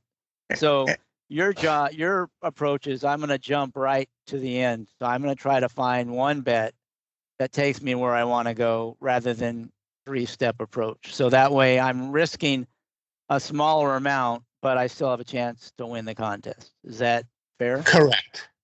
Now, if I had a bankroll up to like $40,000, I would bet 10,000 to try to win a tournament, but I certainly wouldn't bet, as someone did, I think, at the last Breeders' Cup, 50,000 on the favorite in the last race. You know? No, actually, 2 Breeders' Cups back, it was over 100,000 on Flightline. Right. Yeah. But you know, there are enough ways to collect. You know, and it surprises me. I'm sure it surprises you too, that like in the tournament that my brother won, he had $100 left, and he made a winning play. The bankroll in that tournament was $300. So it shocks me that there are people who don't play that last race or don't give them a chance to win. You know, how are people ending up with $400 or $500 or $200 or $100 and not making that last play when, you know, a $100 exacta or $10 trifectas, you know, playing $100 in your bankroll could win you the equivalent of $25,000. So that to me is an advantage to us, because people hold on to the money, even though their entry fee was $300. Okay, ended up with I got my entry fee back, or $5. I got my entry fee back, so I'm not going to play anymore. But you're playing this to try to win a significant amount of money. So I don't understand why a lot of people won't play that last $100 or last $200 or last $400 when they have a chance to win, $25,000, $30,000. So that's a good question. I don't have the answer to that, and I've asked myself that same question. You know, a lot of times the people who are at zero at the end of a contest that have zero are the ones you want to fear in the next contest more than the ones that, like you said, ended up with a few $100s, because, you know, to end up with a few $100s, you're probably not trying to win the contest. So, right, exactly. I think you're onto something there. But let me talk a little bit about, you know, you're trying to win it in one swing. Well, what about early on in the contest? If you have a horse you like, how do you figure what it's going to take to win the contest? You know, early on, you don't have a target, and we're not on the last race of the contest. You know, you have a pretty good idea. Now there's always, you know, somebody could always hit for 17,000, some trifecta for 17,000. You can't do anything about that. But, you know, in a $500 tournament, 5,000. If I get to 5,000, I'm going to do okay. And at the very least, I'll have 1,000 to play in the last race to cover what I need, or I'll have $1,000 to bet I'll have a lot of money to bet in the interim to get to where I need. So I would say in a $5 live money tournament, I'd shoot for $4,000 or $5,000. So like 10 times the bankroll. That's kind of my rule. I would say so. But again, someone can hit, you know, a $100 trifecta and then blow you out of the water, and then you're shooting for second place. But although my brother would shoot for the $17,000. Well, if I bet a trifecta, about $100 trifecta, but I can get $20,000. So you have a pretty good idea of what will get you at least in the money. So that's what I shoot for early, and I'm usually not betting my entire bankroll early. So if I have a $300 bankroll, I could be betting $100 doubles that would get me $100 doubles, $50 doubles that would get me up to that point. But again, I will always have money in the end. I'll always have $100 to the end, because I can always win the tournament with $100. So do you play the same kind of horses you normally do in those contests? You know, the one you're going to take the big swing, maybe you make different bet. Like it's a double or it's active, but you're still looking for the same kind of horse. Yes. I'm looking for a horse I like in one race a lot, and then seeing what it would take with doubles to get me to a certain point in the following race. I'm for some reason more comfortable doing that with doubles than with exactas, but you could do the same with exactas. $100 exacta with a price underneath. But we're more likely to do a doubles that would get us to a very high point. And then we can do in the next race, especially if you have 2 entries, you can go doubles with a different horse going into the following race. You could sort of hopscotch it, so to speak. That's a strategy we've had a little success with. But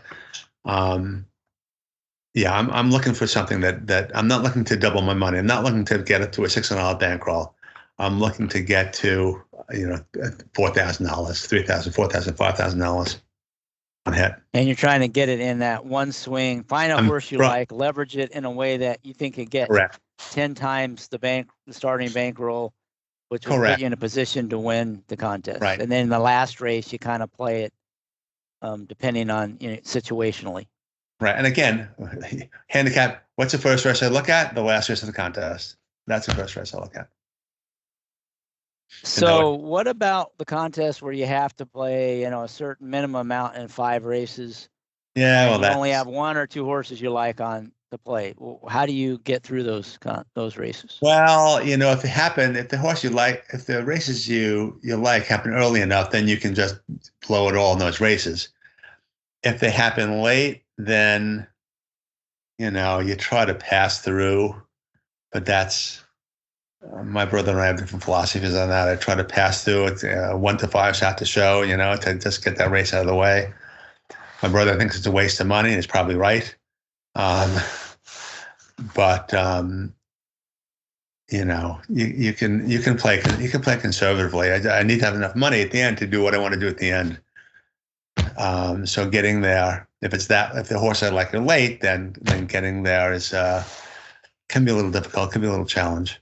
I could play something to get me a little extra bankroll, but it's definitely nothing that, if I don't love it, then I'm not betting that much money on it. But you got to get through. You got to try to you got to get through the race. But your philosophy isn't trying to build bankroll and make a bigger swing. It's right to take a big swing right out of the gate, and ideally, that would be an early race where you can either be, in great shape or out of the contest and not have to worry about meeting all the minimums and stuff. And the disadvantage of it, of course, is that if you do hit early, other people have the target to shoot at. So or they can get discouraged. One of the two. Yeah, and I know people say they don't want to be the target, but I'd much rather be the target because you can always take some swing to move the bar. But we're worst and best case, nobody catches you anyway. But worst case, even if they do, maybe you pass, you move the bar even farther. So I still would much rather be in that position of being right. No, I agree. Oh, sure. You got money in your pocket too, right? Right, and especially if you're not, you don't have to go. You can make a modest wager at the end to move the bar and still win, right? And maybe even still win. And if you're smart, you might even win even if you lose that last bet. Whereas everybody else, the only way they can possibly win is to hit that last bet, right? So there's a lot of end strategy when you're in the lead of not bidding enough not to blow your lead. Yeah, it's a lot. Those are probably our favorite tournaments. Our favorite, online tournaments are those $500,000 live monies. So. Multiple entries, you mentioned that, what's your strategy on the multiple entries on that? Would you just give you a chance to take 2 swings? Is that how you would use 2 entries? It could be 2 swings, or you could collude with yourself, and take a horse. Take a bigger swing in one race, you're saying? Have more options. So take double, take exactas and cover 6, cover 5 horses in the bottom of your exact instead of 2 or 3. So again, you're colluding with yourself. You're combining your entry, in a way that gives you a better chance to win. So if you love a horse, that's 3-1 now, and you can bet, you can cover more horses underneath it that would give you a shot. Or you could weight them. You could also weight them in an easier way that would give you a shot at a big payoff. Or doubles, you could cover different doubles, cover more doubles. So it just gives you ability to increases your chances of hitting that on that horse you like. Where if you had one entry, Correct. say in order to get your target, you can only use 1 or 2 horses. If you have 2 entries, now you can use 3 or 4. Right. So if I like, you have a better chance. If I like the one horse in race 1, and I'm figuring out who to play in race 2, instead of doing covering 1-1, 1-2, 1-3, I'm now covering 1-1, 1-2, 1-3, 1-4, 1-5, 1-6, and weight it in such a way that'll that will get me to a point. So the first one still has to win, but now if it hits in one ticket, I'll have a nice amount of money. So anything else about live bankroll contests? Same with exactas. You can cover. What's that? No, I was going to say anything else on the live contest that we haven't covered that you want to add in. Just you can always win. You're really never out of it. Even $50, the best female handicapper I think right now is Christy Moore, who always hits that, has that last trifecta, and she saves a few $100 and she plays $50 tries, and she does very well doing that. Save to the last contest. You can always win. You always have, you have $50, $75. You can always hit something. Always hit something. Yeah. In fact, I totally agree with you. And I laugh because some people say they hate like mythical contests because people are stabbing at the end. And I'm thinking, well, live bankroll, you can stab. It's a lot easier to stab in a live bankroll. Right. Mythical, if you're too far back, it really doesn't matter. Plus, everybody else could be on exactly the same horse. Right. They are going to be. Whereas in live bankroll, you could play a super or depending on the format, tries or exactas. And, there's a lot of better chance that you take a stab from way behind and be the only person that had it, Right. Right. So right. There's going to be stabbing in any competitive event, even if it's, hockey.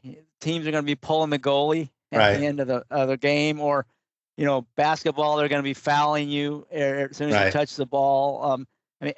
Or throwing Hail Mary passes. Every competitive kind of event, if you're behind, you're going to be playing differently than you would if you're ahead, and that's just part of sport. I think people just need to accept that, in contests. That's part of the game, and you'll benefit from it as much as you suffer from it. So, we've gone both ways. I've, lost in the last race, I've won in the last race. So, it really, you tend to remember when you get burned, but you forget when you win by that way. So, it happens, in the mythical contest, and it can be at the last minute. It happens less than you think. It does seem yeah. No, go ahead. I didn't mean to interrupt. No, it's okay. Go ahead. I was just going to say, so if you said your favorite format is the kind of the $500 to $1,000 bankroll versus the live money, and live money. And what about from a rule set? What would be your favorite rule set? You like having to play 5 races, or would you rather where you could, like Hawthorne has contests where you can bet, as long as you bet your whole bankroll. I guess even Express Bet does that some. Yeah. Is that the kind of format you like? What format is? I like no mandatory number of races. I like not having to make a choice to pass through, because that's why I'm playing. I'm playing, 1 or 2 bets. So to have to risk a portion of that bankroll, even on a 1 to 5 to show, I don't prefer that. So I prefer, $500, play it how you want. So the Hawthorne contest. I like the Hawthorne. I went to Hawthorne. I had a great time at Hawthorne. They treat you really well. I recommend that. And I'll be going back there. But it's a great tournament, great format. like that. All right, so I'm going to move on from contests unless you have anything else on the contest and ask you a few other questions about betting and horseplay in general. Anything else on contests? I think we covered a lot. Yeah, this was great. I really wanted to have one of these Bet with the Best podcasts where we spent time on contests and not just the live bankroll contest, because I know mythical contests, they can be fun and profitable, and you've had a lot of success. So I wanted to spend a little time on that. But I want to move now kind of a little bit more on the betting side. So one of the things, from a betting standpoint that gets a lot of people interested are carryovers. Do you play like, pick 5, pick 6s and chase carryovers, or are you more about it, sounds like you're more of like a finding a horse you like and leveraging it kind of thing? I thought you might ask me that. And I was thinking to myself, in my life, and I've been doing this for a long time, decades, I've probably played pick 6s 10 times. I just don't do it. I just don't play them. It's too hard. It's too much time, and I'm just don't do it. I will play pick 4s and pick 5s during tournaments. If I've handicapped, all the races, especially in like a pick and pray, and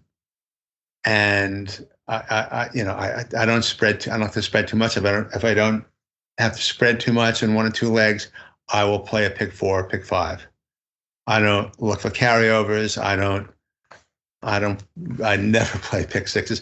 When they first started having pick 6s, back in, probably the 80s, I would say, because I remember being in law school, and they first started having pick 6s. I was up in Saratoga with a friend of mine, and a friend of us had a house, and we sat on the porch, and there were 8 people of us. We put together a pick 6. We worked for hours on it, and I don't know how many thousands we put into the pick 6. Probably not that much at that time, but we missed the first 3 legs. So it's like, okay, I don't chase it. I don't think I've ever played a Gulfstream, the cheap Gulfstream one. If I'm with some of my friends, with Ray Arsenault or some of those Canadian guys who like to put together tickets, I'll say, give me, I'll take a 50 ticket. But I just never do it. It's just I'm a tournament guy. If I handicap a card during a tournament and I can keep a ticket down, I will play a pick 4, pick 5. Otherwise, I don't play them. Yeah, I mean, it sounds like even tournament or even betting, you're looking for like that one horse you can leverage as opposed to trying to navigate a sequence. And it sounds to me like you don't like playing the horse race where there's not a horse that you really like. You want to focus on the ones you like. Right. Which makes perfect sense for, why would you want to play a pick 5 if the chances are there might be at best 1, maybe 2 horses that you really like in the sequence, right? Right. Why would I play a horse like, right? Yeah, and there's a lot of people who don't play those horizontals. Plus, those are the hardest things to hit. And the biggest takeouts, right? Yeah, and they, the ticket construction becomes a big piece of that. Versus, if you're just betting to win, more around the handicapping than the betting. There's a value aspect to it, but maybe when I retire, I can figure out the ticket shaping and whatever. Maybe I have more time to do that, but right now I just can't. Waiting tickets and Randy Gallo was the expert in that. Randy Gallo used to wait until and his group used to wait until there's huge carryovers, and then he'd only play it if he thought he could be the lone winner, and he was very successful that way. But that's a lot of effort, and a lot of time, a lot of money, a lot of whatever. I like my tournaments, Chris. So in terms of the tournaments, or even in the betting side, what's the biggest lesson that you learned over the years that you've been doing it, that would benefit other people if, they can maybe avoid some of the pain that you encountered before you learned that lesson? Along with don't panic, do what works for you. Don't change what you do, how you normally handicap, because you're in a big tournament. Don't start if you're not a race replay guy. Don't start doing race replays because it's the NHC. If you're not a breeding guy, don't start to learn breeding or think you know anything about breeding for the NHC because it's a big tournament. You're good enough to get there doing what you normally do, and trust that.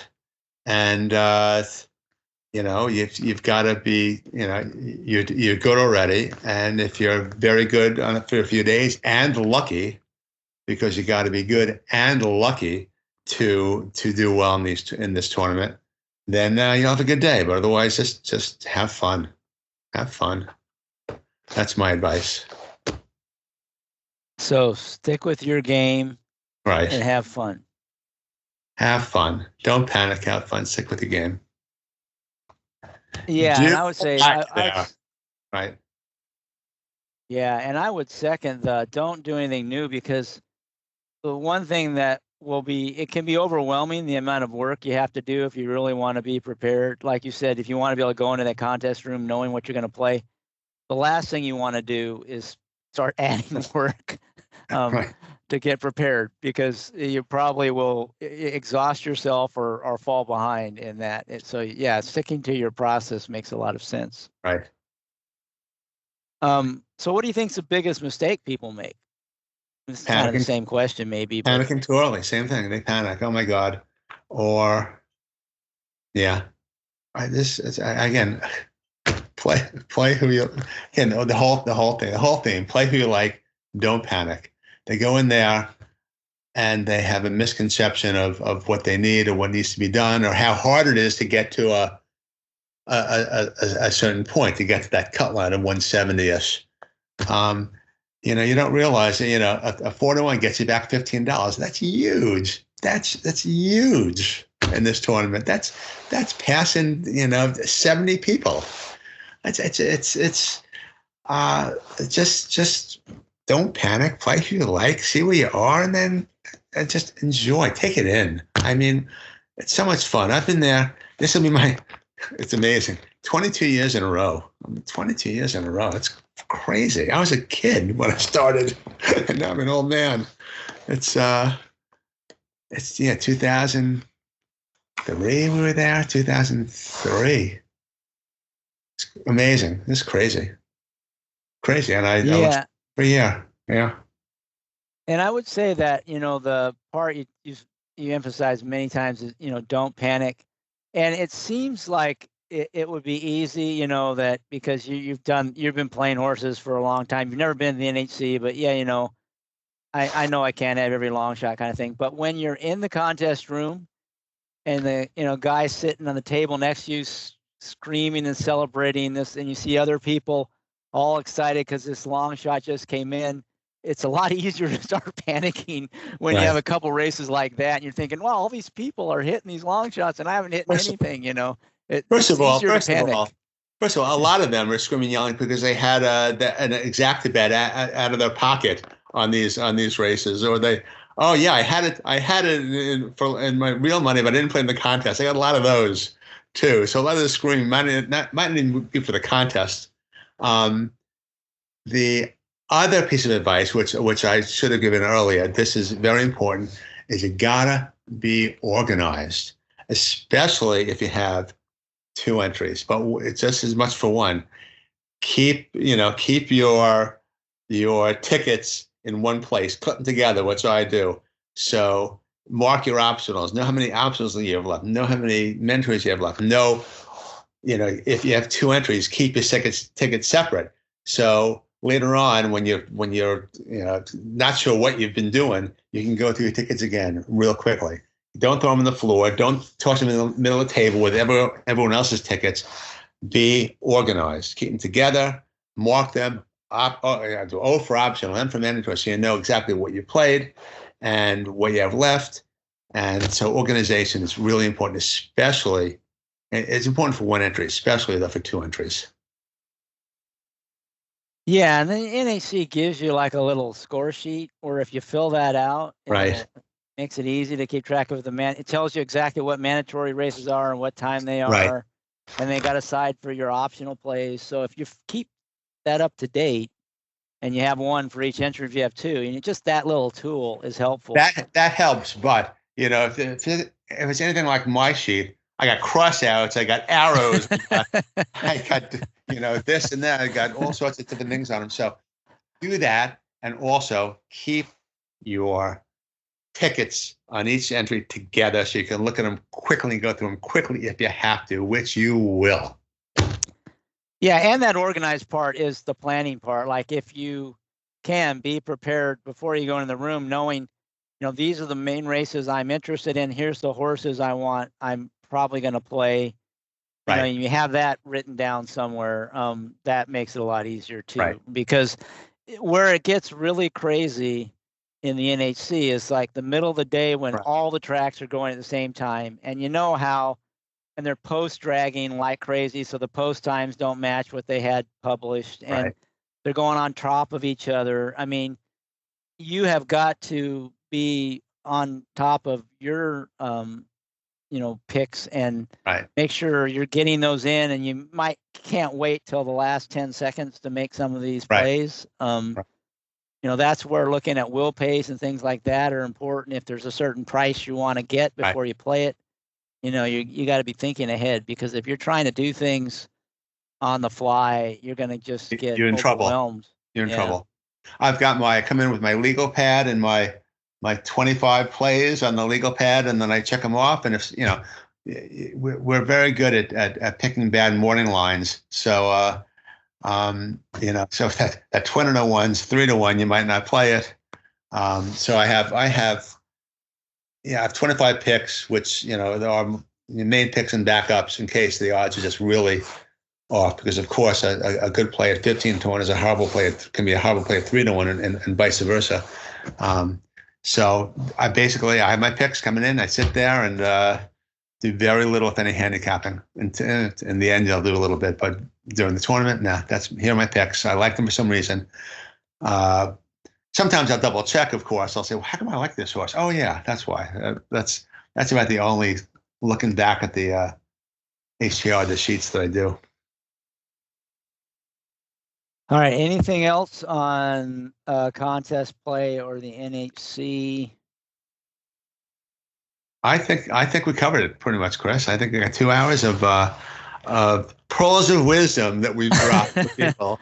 My sixth-grade teacher used to say, "I drop pearls of wisdom. You just got to pick them up." All right. All right.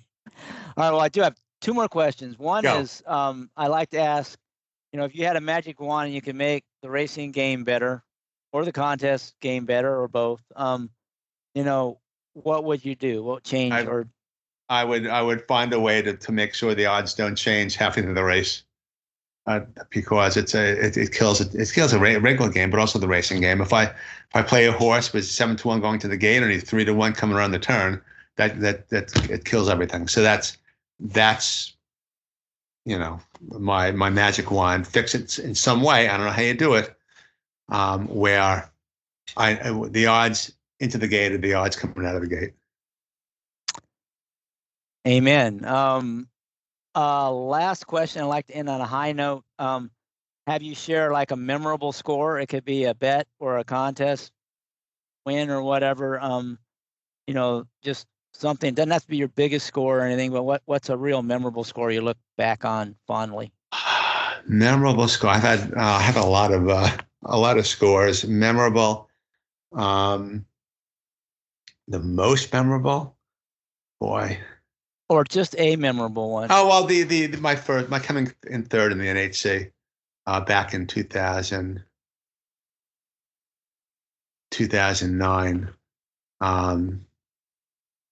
I came in behind, I think, Conte and DeCauer, but it's a $100,000 win.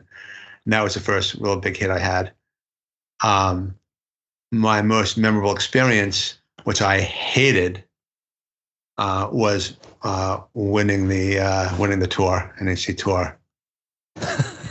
Followed by the most memorable experience that I also hated more was coming in second in the NHC tour and having Gutfreund beat me on the last week, when I was getting texts from people saying, Rich Nielsen wrote me a text. Like in October, you're 1-5 to win the tour. And Gutfreund just had an amazing month, and deservedly so. He won the tour, but that was so my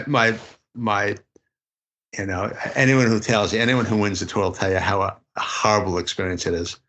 And the tour, Ross Gallo taught me a long time ago that you don't pick the tour picks you. So if you're early and hit something, win a tournament or two, now you're going after the tour. And it was, when I won the tours, every weekend, getting up early, handicapping, flying around the country, watching everyone else's scores. It's brutal. It's brutal. And then going through it again with Gutfreund after doing so well, and then having people tell me it's a lock. You're a lock, and then having him just blow by me in the last week was brutal. But those were memorable experiences. The first, coming in third in the NHC that year, and then the two tours were pretty memorable. Those were the best of times and the worst of times. All right. Well, with that, we'll end it. I want to thank you, Paul, for sharing all your insights on contests. Hopefully, some of the players that will be heading out, listeners are going to be heading out to the NHC, and if they are, hopefully they will stop by and say hello to you, Paul, and also to me. I'd love to say hello. I like to.